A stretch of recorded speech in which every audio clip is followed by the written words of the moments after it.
Hi friends, स्वागत है आपका मेरे चैनल देव दीक्षित सॉन्ग्स पर। और आज हम देखने जा रहे हैं इंटरनेशनल जो ऑर्गेनाइजेशन है इकोनॉमिक्स के, उसमें से एक ऑर्गेनाइजेशन जिसको हम बोलते हैं वर्ल्ड बैंक। असल में वर्ल्ड बैंक समूह है, मतलब कई संस्थाओं को मिलाकर वर्ल्ड बैंक समूह कहा जाता है और आईबीआरडी को वर्ल्ड बैंक कहा जाता है अभी वर्तमान में। आईबीआरडी मतलब international bank for reconstruction and development, इसी को अभी आजकल क्या कह रहे हैं, वर्ल्ड बैंक कह रहे हैं। और पांच इसके साथ चार और ऐसी संस्थाएं, मतलब कुल 5 संस्थाओं को मिला के वर्ल्ड बैंक समूह कहते हैं। तो हम पांचों के बारे में बारी बारी से देखेंगे। मैं आपको पूरी इकोनॉमिक्स पढ़ाऊंगा, पुराने काफी वीडियो में डाल चुका हूं इकोनॉमिक्स का, जिससे आपके काफी कुछ कंसेप्ट क्लियर भी हो गए होंगे। और यदि आप चाहेंगे मेंस के लिए कुछ मटेरियल आपको मिले तो आप please go through the playlist. स्वागत है आपका, मेरा नाम देवेंद्र दीक्षित है और मैं 2016 बैच पीएससी से अभी वर्तमान में सीओ जनपद के पद पर कार्यरत हूं। तो चलिए स्टार्ट करते हैं एक और इकोनॉमिक्स से रिलेटेड वर्ल्ड का ऑर्गेनाइजेशन जिसे हम बोलते हैं विश्व बैंक। विश्व बैंक कब बना? तो बना है 1945 में। किस समझौते के द्वारा? वो ब्रिटेन वुड्स समझौता, जो 1944 में 44 देशों ने मिलकर क्या किया था। इस समझौते से दो संस्थाएं निकल के आई थी, एक आईएमएफ जो इससे पहले वाली वीडियो में हमने देख लिया, और दूसरी IBRD international bank for reconstruction and development. ये दोनों ही इस ब्रिटेन वुड्स समझौते से बनी थी, इसलिए इन्हें ब्रिटेन वुड्स जुड़वा या ब्रिटेन वुड्स सिस्टर भी कहा जाता है। ये क्वेश्चन बार बार आता है। चलिए तो बारी बारी से देख लेते हैं। पहले फैक्चुअल, आईबीआरडी कब बनी? तो आईबीआरडी 1945 में बनी, 45 के समझौते से। और चार संस्था जो बाद में कब बनी, इसी को बैंक विश्व बैंक कहा जाता है। हेडक्वार्टर कहाँ है? तो हेडक्वार्टर है इसका वाशिंगटन डीसी। एक और बात गौर करने वाली है कि आईएमएफ का हेडक्वार्टर भी वाशिंगटन डीसी है, और ये कहाँ है? ये अमेरिका में है। ठीक है। उद्देश्य क्या था इस वर्ल्ड बैंक का? मैंने जैसे आईएमएफ में आपको बताया था कि द्वितीय विश्व युद्ध के बाद से काफी कुछ देशों की अर्थव्यवस्था द्वितीय विश्व युद्ध में क्या हो गई थी? अस्त व्यस्त हो गई थी, धराशायी हो गई थी। उन अर्थव्यवस्थाओं को पटरी पर लाने के लिए क्या किया गया था? कुछ संस्थानों का पूरे विश्व ने सोचा कि कोई ऐसी संस्थाएं बनाई जाए जो क्या करे, नई तरीके से, या जो पटरी से उतर गई उन अर्थव्यवस्था को ट्रैक पे ले आए। तो वो उनके लिए क्या किया गया था? दो संस्थाएं बनाई गई थी, पहली आईएमएफ, दूसरी आईबीआरडी। और ये आईबीआरडी क्या कर रही थी? रिकंस्ट्रक्शन एंड डेवलपमेंट के लिए क्या करेगी? लोन प्रोवाइड कराएगी, ऋण उपलब्ध कराएगी। तो इसका मुख्य उद्देश्य दो ही था, रिकंस्ट्रक्शन और डेवलपमेंट, और गरीबी को कम करना। पूरी दुनिया में गरीबी को क्या करना? कम करना। अगर आईबीआरडी के दो प्रमुख उद्देश्य कौन कौन से हैं तो क्या है? रिकंस्ट्रक्शन एंड डेवलपमेंट यानी पुनर्निर्माण करना जिन देशों की अर्थव्यवस्था अस्त व्यस्त हो गई है, और विकास करना यानी डेवलपमेंट करना, और गरीबी में कमी लाना। दो मुख्य उद्देश्य थे। प्रमुख कौन होता है? एक चेयरमैन होता है। हमेशा की तरह ये आपका होमवर्क रहेगा कि वर्तमान में चेयरमैन कौन है। ये आपका होमवर्क है कि वर्तमान में आईबीआरडी या विश्व बैंक का चेयरमैन कौन है। कमेंट करके प्लीज बताएं अगर आप वीडियो देख रहे हैं तो। अब हम उन 5 संस्थाओं को पढ़ेंगे जो वर्ल्ड बैंक के संगठन के रूप में जानी जाती है। तो पहली जिसको वर्ल्ड बैंक कहते हैं वो है IBRD international bank for reconstruction and development. 1945 में बनी। कब बनी? 1945 में, ब्रिटेन वुड्स समझौते के बाद। ये क्या करती है? किसी भी देश में डेवलपमेंट के लिए क्या करती है? लोन प्रोवाइड करती है। जैसे अभी आप देखो, मोदी सरकार को इसने एक लोन दिया भूजल रिचार्ज के लिए, जो ग्राउंड वाटर रिचार्ज होना है, या जो आधारभूत संरचना, ग्राउंड वाटर मतलब जो हमारा वाटर लेवल नीचे जा रहा है, उसको रिचार्ज के लिए जो भी संरचनाएं भारत सरकार बनाना चाहती, उसके लिए वर्ल्ड बैंक ने क्या किया है? लोन दिया है भारत को। और उस योजना जिसके लिए नाम दिया वो हमने देखा है अटल भूजल योजना। इसको आप देखो, हो सकता है क्वेश्चन में भी आ जाए, नई योजना है, इसलिए मैं लेटेस्ट एग्जांपल आपके लिए ढूंढ के ला रही। कौन सी है? अटल भूजल योजना। और ये किसने इसको फाइनेंस किया है? वर्ल्ड बैंक ने। तो इससे ये स्पष्ट हो जाता है कि विकासशील देशों को या अविकसित देशों को लोन देती है। विकासशील मतलब जो डेवलप की तरफ हो रहे हैं, और अविकसित मतलब जो जिनकी अर्थव्यवस्था काफी कमजोर, उनको क्या करती है? लोन देती है डेवलपमेंट के लिए या निर्माण कार्यों के लिए या विकास के लिए, ताकि वो अपनी अर्थव्यवस्था को बाकी अर्थव्यवस्थाओं के साथ समकक्ष खड़ा कर सके। बाकी नीतिगत सुधार के लिए भी ऋण देती है, और विकास की परियोजनाओं के लिए ऋण देती है। ये जो विकास परियोजना जो हम अटल भूजल परियोजना देख रहे हैं, ये भी विकास परियोजना का हिस्सा है। भारत में भूजल के लिए पहले भी वर्ल्ड बैंक ने क्या किया? फाइनेंस किया है। और भी कई योजनाओं की भारत के लिए वर्ल्ड बैंक ने क्या किया है? फाइनेंस किया। आप गौर करिएगा, कहीं कहीं अगर आपको किसी संरचना के बाहर डैम हो, रोड हो, या और भी कई चीज हो, उसके बाहर अगर आपको बोर्ड लगा दिखता है तो आप उसको पढ़ने की कोशिश कीजिए। कई बोर्डों पे ये लिखा रहता है विश्व बैंक द्वारा वित्त पोषित। कई बार लिखा रहता है नाबार्ड द्वारा वित्त पोषित। जब मैंने आपको बैंक पढ़ाया था तब समझाया था कि जो संस्था इसके लिए पैसा देती है, उसका नाम उस बोर्ड पे लिखा रहता है। तो कभी कभी देखिए जहां भी अटल भूजल योजना का प्रोजेक्ट नया खुलेगा उस बोर्ड पे जरूर लिखा रहेगा विश्व बैंक द्वारा वित्त पोषित।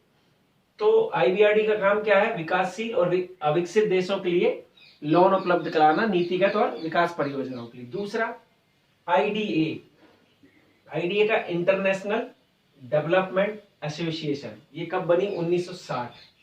इसका फुल फॉर्म आता है, आपको बता रहा हूं, ये कब बनी? 1960 में। अंतरराष्ट्रीय विकास परिषद, ये क्या करती है? बहुत उदार शर्तों पर, कैसे पे? बहुत उदार शर्तों पर, कम ब्याज पर क्या करती है? ऋण उपलब्ध कराती उन देशों के जो बहुत ज्यादा गरीब हैं। बहुत ज्यादा गरीब देशों को आईडीए क्या करती है? बहुत उदार शर्तों पर और कम ब्याज दर पर क्या करती है? ऋण उपलब्ध कराती है। इसीलिए आईडीए को विश्व बैंक की उदार ऋण की खिड़की भी कहते हैं। ये बहुत ज्यादा बार पूछा जाता है। इसको उदार ऋण की खिड़की क्यों कहते हैं? क्योंकि ये बहुत आसान शर्तों पे ऋण उपलब्ध कराती है, कम ब्याज दर पर। तो आईडीए इसका एक संस्थान है जो 1960 में बना। अच्छा, एक चीज और मैं आपको बता दूं कि आईएमएफ और आईबीआरडी दोनों ही यूएनओ, यूनाइटेड नेशन ऑर्गेनाइजेशन का क्या है?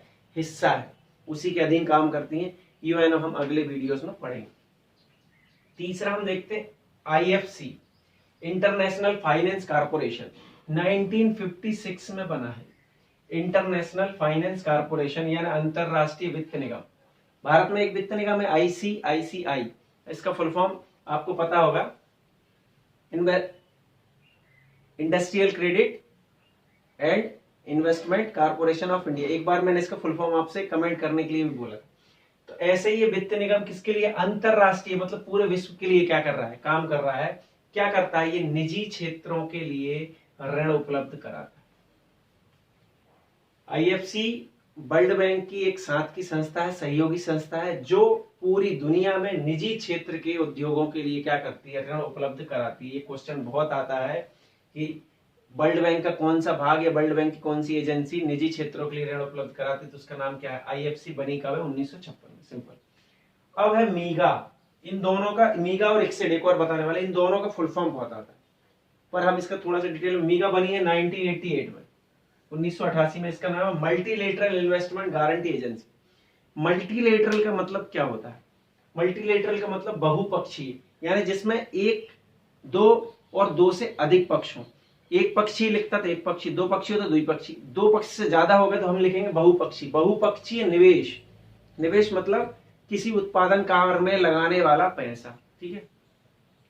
तो बहुपक्षीय निवेश गारंटी संस्था। मान लो कोई एक देश ऐसा है जिसके पास कोई व्यवस्था नहीं है, ज्यादा उसके पास कच्चा माल भी नहीं है, मतलब उसके देश में जो रिसोर्सेस हैं वो बहुत कम है, और कोई देश वहां पे क्या नहीं करना चाहता? इन्वेस्टमेंट नहीं करना चाहता।